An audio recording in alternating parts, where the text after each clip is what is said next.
बिस्मिल्लाहिर्रहमानिर्रहीम। Dear students, अस्सलाम वालेकुम। मैं हूं गुलफाम यासीन और जिस तरह कि आपको पता है कि हम सी लैंग्वेज पढ़ रहे हैं और प्रीवियस लेक्चर के अंदर हमने डिस्कस किया डाटा टाइप्स को। डाटा टाइप्स क्या होती है, इनका क्या काम है, क्या पर्पस है, ये हमने लास्ट वीडियो लेक्चर के अंदर कम्प्लीटली डिस्कस किया। और अगर आपको इसके बारे में कोई कन्फ्यूजन हो तो आप उस लेक्चर को दोबारा देख सकते हैं। आज जो हम टॉपिक डिस्कस करने जा रहे हैं वो है ऑपरेटर्स। ऑपरेटर को हम डिस्कस करने जा रहे हैं हमारे सी लैंग्वेज के अंदर। सी लैंग्वेज के अलावा भी बाकी जो लैंग्वेजेस हैं उनमें भी ऑपरेटर्स यूज होते हैं, ठीक है। और जो हम आज ऑपरेटर डिस्कस करेंगे वो होंगे अरिथमेटिक ऑपरेटर्स, ठीक है। तो सबसे पहले तो हम डिस्कस करते हैं ऑपरेटर्स क्या होते हैं, लेकिन जो हम मेन जो वैसे तो हमारे पास तीन तरह के ऑपरेटर्स होते हैं, ठीक है। अरिथमेटिक ऑपरेटर्स होते हैं, रिलेशनल ऑपरेटर होते हैं, फिर लॉजिकल ऑपरेटर भी होते हैं। लेकिन आज के इस वीडियो लेक्चर में सिर्फ और सिर्फ हम अरिथमेटिक ऑपरेटर तक ही डिस्कस करेंगे। ऑपरेटर क्या होते हैं व्यूअर्स, जिस तरह के हम ये लैंग्वेज यानी कि लैंग्वेज के अंदर ऑपरेटर डिस्कस करने से पहले, जिस तरह के अगर आपको याद हो आप मैथ पढ़ा करते थे, यानी कि फर्स्ट ईयर या सेकंड ईयर, अभी भी आपकी मैथ चल रही है, 9th-10th के अंदर आपने मैथ पढ़ी है, तो आप मैथ के अंदर कुछ इक्वेशंस लिखा करते थे। मीन जिस तरह के a प्लस बी लिखते हैं, ठीक है, ये a प्लस बी लिख देते थे, या समटाइम आप लिख देते हैं 2+3, या 2 मल्टीप्लाई बाई 3, या आप लिख देते हैं 2 डिवाइडेड बाई 3, 2 माइनस बाई 3।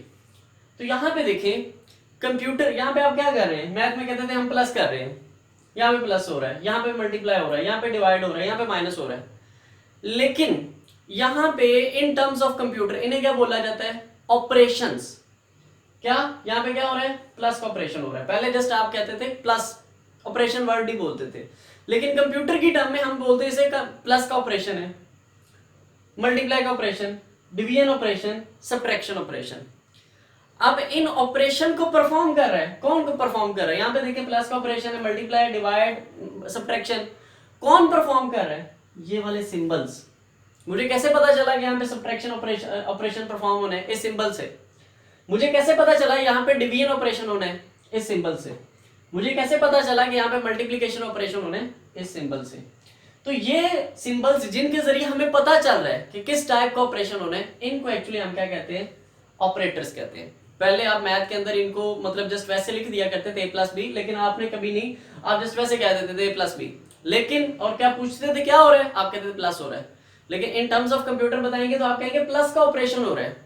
किस वजह से, प्लस के ऑपरेटर की वजह से। यहाँ पे इस सिंबल की वजह से हो रहा है, तो इस सिंबल को हम क्या कहेंगे, ये किसका ये ऑपरेटर है, किसका ऑपरेटर है, प्लस का ऑपरेटर है। यहाँ पे फिर प्लस का ऑपरेशन हो रहा है, कौन सा ऑपरेटर है, प्लस का ऑपरेटर है। यहाँ पे मल्टीप्लीकेशन का ऑपरेशन हो रहा है, कौन सा ऑपरेटर है, मल्टीप्लीकेशन ऑपरेटर है। तो मीन अब इन सिंबल्स को जिनकी वजह से हम डिफरेंट ऑपरेशन परफॉर्म करते हैं, इनको ही हम क्या कहते हैं, ऑपरेटर कहते हैं। जिस तरह कि अगर मैं यहाँ पे मैंने ये लिखी इक्वेशन, ये लेट्स सपोज मैंने लिखा a + 2, ये तो यहाँ पे ये मेरे पास क्या है, ये प्लस का साइन क्या है, ऑपरेटर है। कौन सा ऑपरेशन होगा, प्लस का ऑपरेशन होगा। अच्छा, ये जो ऑपरेशन प्लस का है किन पे होगा, जिन इन पे होगा ना, a और 2 पे प्लस का ऑपरेशन अप्लाई होगा।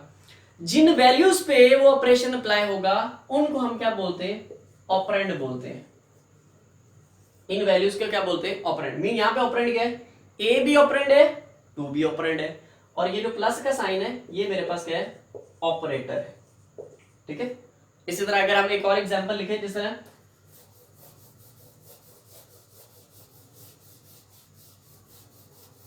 तो फॉर एग्जाम्पल देखें मैंने यहां पे क्या लिखा, a × 3। तो ये कौन सा ऑपरेशन है, मल्टीप्लीकेशन का ऑपरेशन है। ऑपरेटर कौन सा है, मल्टीप्लीकेशन ऑपरेटर है, मल्टीप्लीकेशन ऑपरेटर है।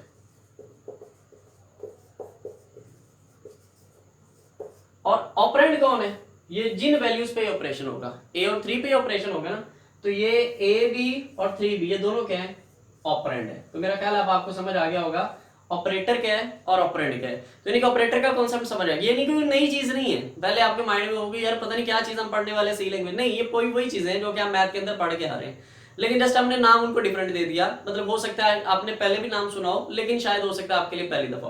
तो मीन ये ऑपरेटर है और जिन पे ऑपरेशन हो रहा है उसको हम क्या कहते हैं, ऑपरेंड्स बोलते हैं। तो ये ऑपरेंड मतलब हमारे पास डिफरेंट, आज हमारे पास है तो हमारे पास 3 तरह के ऑपरेटर्स होते हैं, arithmetic operators, relational operators and logical operator. 3 तरह के हमारे पास ऑपरेटर्स होते हैं। 3 टाइप्स होते हैं हमारे पास ऑपरेटर, अरिथमेटिक, ठीक है। अरिथमेटिक ऑपरेटर्स वो होते हैं जिनके जरिए हम अरिथमेटिक ऑपरेशन परफॉर्म करते हैं। फिर हमारे पास रिलेशनल, ठीक है, रिलेशनल ऑपरेटर भी है जिनके जरिए हम रिलेशनल ऑपरेशन परफॉर्म करते हैं, रिलेशनल ऑपरेटर। फिर हमारे पास लॉजिकल ऑपरेटर भी है जिनके जरिए हम लॉजिकल ऑपरेशन परफॉर्म करते हैं, लॉजिकल ऑपरेटर। तो ये हमारे पास 3 तरह के ऑपरेटर होते हैं, लेकिन आज के इस वीडियो लेक्चर में सिर्फ और सिर्फ हम अरिथमेटिक ऑपरेटर्स को ही डिस्कस करेंगे। तो अरिथमेटिक ऑपरेटर ऐसे ऑपरेटर होते हैं जो कि arithmetic operators are those operator which are used to perform arithmetic operations, यानी कि वो ऑपरेटर्स जिनके जरिए आप अरिथमेटिक ऑपरेशन परफॉर्म करते हैं उन्हें आप क्या कहते हैं, अरिथमेटिक ऑपरेटर कहते हैं। मीन मैथमेटिकल भी कह सकते हैं। कौन कौन से, प्लस, ये भी एक अरिथमेटिक ऑपरेशन प्लस ऑपरेटर है। ये माइनस, जिसे आप सब्ट्रैक्शन भी बोलते हैं, ये भी एक अरिथमेटिक ऑपरेटर है। ये मल्टीप्लाई, यहाँ पे वैसे आप डेली लाइफ में मल्टीप्लाई के लिए ये वाला साइन यूज करते हैं, लेकिन आप लैंग्वेज के अंदर, सी लैंग्वेज हो या कोई और भी लैंग्वेज हो, वहां पे मल्टीप्लीकेशन के लिए आप ये वाला साइन यूज करते हैं। ये इसे वैसे आप स्टेरिक बोलते हैं, ठीक है, स्टेरिक, स्टेरिक, स्टेरिक बोलते हैं इसे, ठीक है। तो लेकिन यहाँ पे इस स्टेरिक को हम मल्टीप्लीकेशन के लिए यूज करेंगे और डिवीजन के लिए ये वाले साइन यूज करेंगे। इसे फॉरवर्ड स्लैश भी कहते हैं। 2 तरह की ये लाइनें होती हैं, एक इस तरह की लाइन होती है और एक इस तरह की लाइन। इसे बोलते हैं फॉरवर्ड स्लैश, इसे बोलते हैं बैक स्लैश। तो यहाँ पे हम डिवीजन के लिए कौन सी स्लैश यूज करें, फॉरवर्ड स्लैश यूज करते हैं, ठीक है। तो ये प्लस के लिए ये ऑपरेटर, ये सब्ट्रैक्शन के लिए, मल्टीप्लीकेशन के लिए स्टार जिसे स्टेरिक कहते हैं, ये फॉरवर्ड स्लैश डिवीजन के लिए। और एक और ऑपरेटर है, ये परसेंटेज साइन, ये क्या है, ये मॉडुलस ऑपरेटर है। ये प्लस के लिए, ये सिंबल जो है प्लस के ऑपरेशन, ये सब्ट्रैक्शन के लिए, और ये क्या है, मल्टीप्लीकेशन के लिए, और ये डिवीजन के लिए, और ये हमारे पास क्या है, मॉडुलस देता है हमें, ये मॉडुलस ऑपरेटर है। अब ये जो 2 ऑपरेटर्स हैं, ये वाले 2 ऑपरेटर्स, ये डिवीजन ऑपरेटर, ये मॉडुलस ऑपरेटर, करते दोनों ही डिवीजन है। ये वाले ऑपरेटर के जरिए भी आप डिवीजन ही करते हैं। चले इसको हम बाद में डिस्कस करते हैं, पहले हम इनको ये डिस्कस कर लेते हैं। ये प्लस के जरिए आप क्या करेंगे, प्लस ही करेंगे। मीन के फॉर एग्जांपल इन ऑपरेटर को हम बारी बारी डिस्कस करते हैं, ठीक है।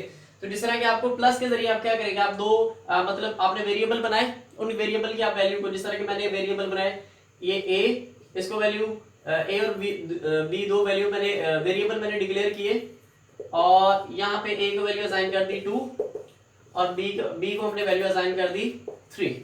तो दोनों का अगर मैं सम करूं तो कैसे होगा, यानी कि a plus B is equal to C. तो यहाँ पे मैं c को भी डिक्लेयर कर रहा हूं ऊपर, ठीक है। तो यहाँ पे देखें, यहाँ पे मैंने कौन सा ऑपरेटर यूज किया है, प्लस ऑपरेटर यूज किया है। सिमिलरली आप मतलब सब्ट्रैक्शन, मल्टीप्लीकेशन, ये यूज करना तो बहुत आसान है। अच्छा, ये जब हम ये लिखते हैं ना a प्लस बी, इसके अंदर आपको पता है ना, ये b और a ये क्या है, ऑपरेंड, ये प्लस क्या है, ऑपरेटर। अच्छा, जब ये ऑपरेटर और ऑपरेंड मिल जाते हैं ना, इसे कंप्यूटर की लैंग्वेज में बोलते हैं एक्सप्रेशन। क्या कहते हैं, एक्सप्रेशन बोलते हैं। एक्सप्रेशन क्या होता है, combination of operator and operand is called expression. तो यहाँ पे देखिए, ये मेरे पास 2 ऑपरेंड है और 1 ऑपरेटर है, तो ये मेरे पास क्या है, एक एक्सप्रेशन है। इस एक्सप्रेशन के अंदर ये सारे ऑपरेटर कौन से हैं, अरिथमेटिक ऑपरेटर है। इस एक्सप्रेशन के अंदर कौन सा ऑपरेटर यूज हुआ है, अरिथमेटिक ऑपरेटर, इसलिए मैं ऐसे कौन सा एक्सप्रेशन कहूंगा, अरिथमेटिक एक्सप्रेशन कहूंगा। सिमिलरली अगर आपने माइनस के लिए लिखना है तो ये माइनस बी भी कर सकते हैं, उसका आंसर मैंने सी में, तो ये मेरे पास एक एक्सप्रेशन आ जाएगा। आप a मल्टीप्लाई बाय b भी कर सकते हैं, ये स्टेरिक का साइन लगाएंगे तो ये मेरे पास यहाँ पे ये एक्सप्रेशन है एक, ठीक है। और यहाँ पे ऑपरेटर कौन सा है, मल्टीप्लीकेशन का ऑपरेटर है, ठीक है। अब लास्ट में 2 ऑपरेटर की तरफ चलते हैं, डिवीजन, और ये मेरे पास डिवीजन वाला ऑपरेटर एंड मॉडुलस ऑपरेटर।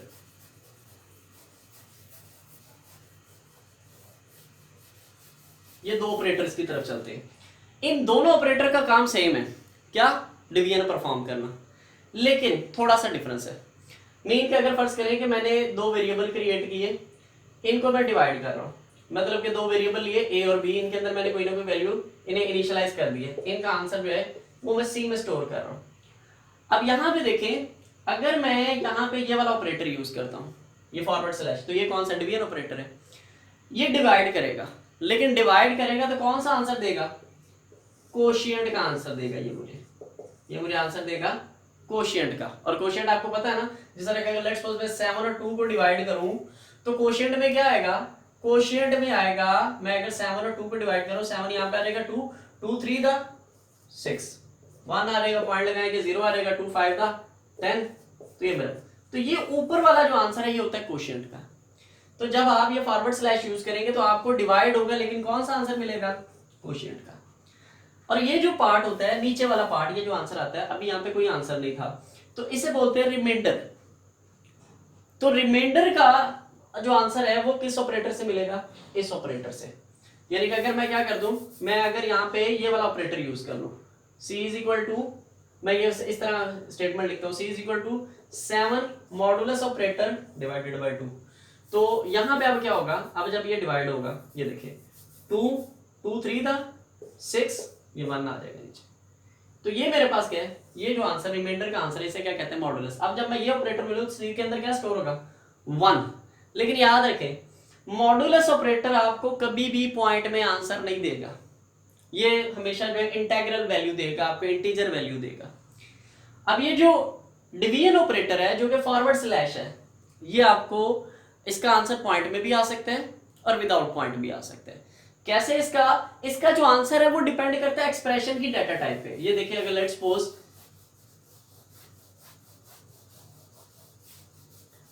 अगर यहां पे देखिए मैं एक एक्सप्रेशन लिखता हूं, मैंने इसकी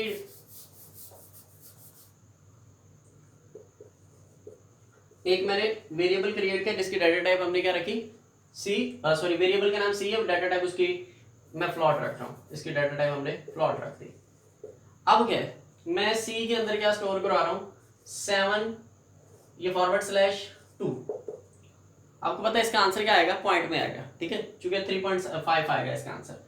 अच्छा, अब यहाँ पे देखें मेरे पास, अगर मैं इसको अब मैं डिवाइड करूंगा ना, तो मेरे यहाँ पे जो आंसर आएगा ना, वो आंसर आएगा 3। वैसे तो आप जब इसे डिवाइड करेंगे, चूंकि मैंने आपको बताया फॉरवर्ड स्लैश कोशिएंट का आंसर देंगे, तो जब आप 7 और 2 को डिवाइड करें तो आंसर तो आना 3.5, क्योंकि 2 3 दा 6, 1 आ रहेगा, पॉइंट के बाद 0 लगाया तो 2 5 दा 10, पॉइंट में आंसर आ रहा है। लेकिन अभी मुझे आंसर क्या मिलेगा, वो मुझे मिलेगा विदाउट पॉइंट। मेरे सी के अंदर क्या स्टोर हो रहेगा, 3 स्टोर होगा।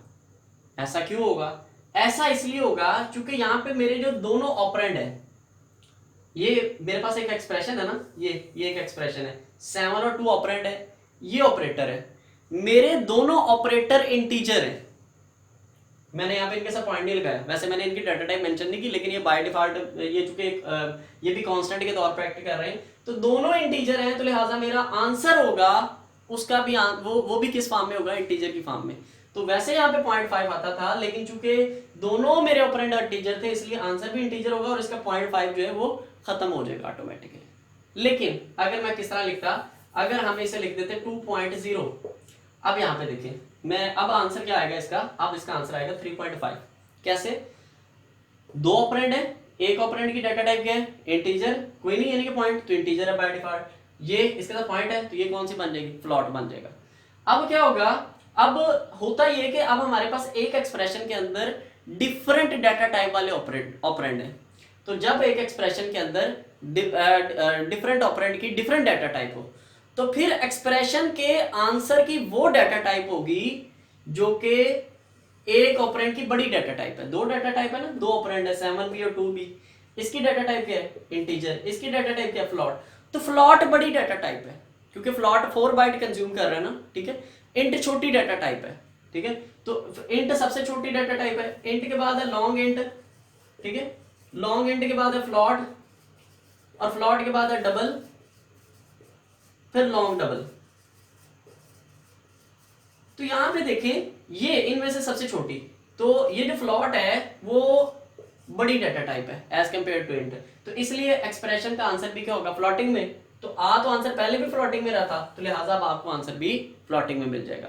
तो ये होता है मीन हमारे पास, ये जो हमारे पास फॉरवर्ड स्लैश है ये आपको क्वोशिएंट का आंसर देगी, और वो आंसर पॉइंट में भी हो सकता है, विदाउट पॉइंट भी हो सकता है, वो डिपेंड करता है सिचुएशन पे। अब जिस तरह कि मैं फॉर एग्जांपल एक और आपको एग्जांपल दे देता हूँ, ये तो मैंने भी कांस्टेंट यूज किया ना, लिटरल कांस्टेंट है, ये ऐसे कांस्टेंट थे जिनको मैंने किसी मतलब जो है लेटर को असाइन नहीं किया था। अब जैसा कि अगर लेट्स सपोज मैं दो वेरिएबल हम क्रिएट करते हैं, मैं 3 वेरिएबल क्रिएट कर लिए, मैं तीनों की मैं दो डाटा टाइप हम क्या रख रहे हैं, फ्लॉट रख रहे हैं। A B C variable declare किए, 3 वेरिएबल डिक्लेयर किए और उन तीनों की डाटा टाइप क्या रखी है, फ्लॉट रखी है। अब यह ऐसा कर लेते हैं, मैं फ्लॉट और फ्लॉट के साथ ना मैं 2 वेरिएबल डिक्लेयर कर रहा हूँ, बी और सी।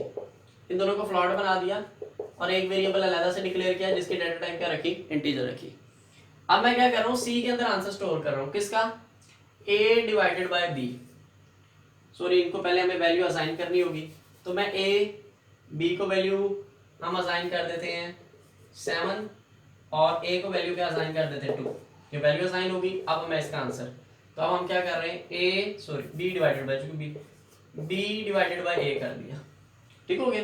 अब यहाँ पे देखिए, इधर b की वैल्यू क्या आ जाएगी 7, a की वैल्यू क्या आ जाएगी 2। अब जब ये डिवाइड होगा क्वोशिएंट का आंसर मिलेगा। अब देखते हैं पॉइंट वाला मिलेगा या पॉइंट के बगैर। अब हम क्या करेंगे, इन ऑपरेंड की डाटा टाइप देखेंगे, तो हमारे एक्सप्रेशन का वो आंसर होगा उसके अकॉर्डिंग होगा, बड़ी डाटा टाइप के अकॉर्डिंग होगा। तो अब b है और a है, दोनों की डाटा टाइप, अगर तो दोनों की डाटा टाइप सेम हो तो फिर तो मतलब अगर दोनों की डाटा टाइप इंटीजर होती फिर तो आंसर भी इंटीजर में आ जाना। जब दोनों की डाटा टाइप सेम हो तो फिर तो वही आंसर एक्सप्रेशन का आंसर होगा जो कि दोनों की डाटा टाइप है। लेकिन जब डिफरेंट हो, जब दो ऑपरेंड की डाटा टाइप डिफरेंट हो, तो फिर हमारे एक्सप्रेशन का आंसर जो है वो बड़ी डाटा टाइप के अकॉर्डिंग होगा। तो अब यहाँ पे देखिए, ये बी है, बी की डाटा टाइप क्या है, फ्लॉट। ये ए है, ए की डाटा टाइप क्या है, इंटीजर। तो अब जब सॉल्व होगा तो आंसर तो क्वोशिएंट में आएगा और वो हमेशा पॉइंट में आएगा। तो अब एक्सप्रेशन का आंसर कौन सा होगा, अब एक्सप्रेशन देखते हैं जरा। ये फ्लॉट है, ये ये इंटीजर है और ये क्या है, फ्लॉट। तो जब इधर एक ऑपरेंड इंटीजर है और बी वाला ऑपरेंड जो है वो फ्लॉट है, तो अब हमारे एक्सप्रेशन का आंसर किसके अकॉर्डिंग आएगा, बड़ी डाटा टाइप। बड़ी डाटा टाइप कौन सी है, फ्लॉट वाली। तो इसलिए हमारा आंसर किसके अकॉर्डिंग आना था, फ्लॉट के अकॉर्डिंग। तो बी हमारे आंसर में क्या आ जाएगा, 3.5 आ जाएगा। लेकिन मैं अगर क्या करूं कि यहाँ पे हम क्या करें, बी को भी हमने इंटीजर कर दिया, ये बी को भी इंटीजर कर दिया। अब मैं अगर बी डिवाइडेड बाय ए करूं, अब क्या होगा, बी भी इंटीजर है, ए भी इंटीजर है। 7 और 2 डिवाइड करेंगे क्वोशिएंट पॉइंट में आएगा, लेकिन दोनों ऑपरेंड इंटीजर है, लिहाजा जो एक्सप्रेशन का रिजल्ट होगा वो भी इंटीजर में होगा और वो सिर्फ 3 होगा। समझ आ गई है। तो ये हमारा था, यानी कि ये हमने अरिथमेटिक ऑपरेटर पढ़े, plus, subtraction, multiplication, division, modulus. तो यानी कि ये हमारे पास डिवीजन का ये ऑपरेटर जो है, इसका क्या आंसर आएगा जरूरी नहीं है। हम ये नहीं कह सकते कि इंटीजर देगा या फ्लॉट देगा, ये आंसर देगा बड़ी डाटा टाइप के अकॉर्डिंग, जो सबसे बड़ी डाटा टाइप है उसके अकॉर्डिंग ये आंसर देते हैं, ठीक है। तो यानी कि अगर समटाइम, अगर तो हमारा एक्सप्रेशन किसे बोलते हैं, combination of operator and operand. तो अगर तो एक्सप्रेशन के अंदर मौजूद दोनों ऑपरेंड की डाटा टाइप सेम है तो फिर तो इसी के अकॉर्डिंग आंसर है। लेकिन एक्सप्रेशन के अंदर मौजूद ऑपरेंड की डाटा टाइप डिफरेंट है तो फिर एक्सप्रेशन का जो आंसर है बड़ी डाटा टाइप के अकॉर्डिंग आएगा। तो वो मैंने सीक्वेंस लिखा था, सबसे छोटी डाटा टाइप इंट है, इंट से बड़ी फ्लॉट है, फ्लॉट से सॉरी इंट से बड़ी डाटा टाइप लॉन्ग इंट है, लॉन्ग इंट से फ्लॉट है, फ्लॉट से बड़ी डबल, डबल से बड़ी लॉन्ग डबल है। तो ये हमारे पास उनका कुछ सीक्वेंस था और ये हमने अरिथमेटिक ऑपरेटर सारे पढ़ लिए हैं, ठीक है जी। तो व्यूअर्स, अब हम अरिथमेटिक ऑपरेटर्स के बाद चलते हैं असाइनमेंट ऑपरेटर की तरफ। असाइनमेंट ऑपरेटर में ये जो इक्वल का साइन है इसे हम क्या कहते हैं, असाइनमेंट ऑपरेटर कहते हैं। इसे असाइनमेंट ऑपरेटर क्यों कहते हैं, because it is used to assign values to different variable. यानी कि इस ऑपरेटर को यूज करके हम डिफरेंट वेरिएबल या कांस्टेंट को वैल्यू असाइन करते हैं। जिस तरह कि अगर फर्ज करें आपने अगर एक वेरिएबल है उसको वैल्यू असाइन करनी है 7, तो आप क्या करेंगे, लेफ्ट साइड पे जिस भी वेरिएबल को या कांस्टेंट को आपने कोई वैल्यू असाइन करनी है उसका नेम लेफ्ट साइड पे आएगा और ये फिर असाइनमेंट ऑपरेटर और यहाँ पे फिर वो वैल्यू आ जाएगी। जिस तरह मैंने 7 असाइन करना था और ये टर्मिनेटर आ जाएगा। तो ये मेरे पास यहाँ पे ये इक्वल क्या है, ये मेरे पास है असाइनमेंट ऑपरेटर, ठीक है। तो ये असाइनमेंट ऑपरेटर क्या है कि इसका पर्पस क्या है, ताकि मतलब जो है डिफरेंट वेरिएबल्स या हमारे पास कांस्टेंट को वैल्यू असाइन की जा सके। तो इसे हम क्या कहते हैं, असाइनमेंट ऑपरेटर कहते हैं।